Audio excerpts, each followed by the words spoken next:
வாழ்வில் எதுவானாலும் நம் சிந்தனை தெளிவை கொண்டு வந்தோமானால் சாதித்தே தீருவோம். வெறும் உடல் நலம் அடையிறது மனநலம் அடையிறது மட்டும் இல்லைங்கய்யா, உயிரே மலர்ந்து பல்வேறு சக்திகளே வெளிப்படும். ஆத்திகர்கள்னு சொல்லிக்கிற சில லூசுங்க.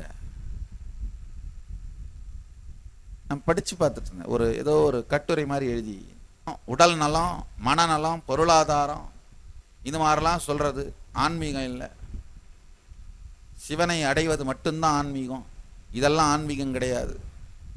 ஐயா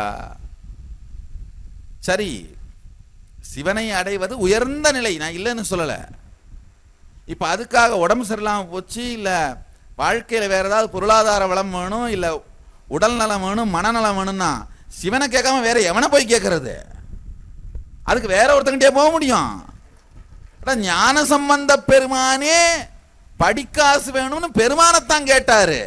உன் பதம் வேண்டுமானாலும் படிக்காசு வேண்டுமானாலும் வாய்க்கு கஞ்சி ஊற்ற படி அரிசி வேண்டுமானாலும் உன்னிடம் மட்டும்தான் கை நீட்டுறது, வேற யார்கிட்ட போய் கை நீட்டுறது? கைலாசாவின் நவராத்திரி திருவிழா கொண்டாட்டங்களில் இணையுங்கள். சேனலை சப்ஸ்கிரைப் செய்யுங்கள்.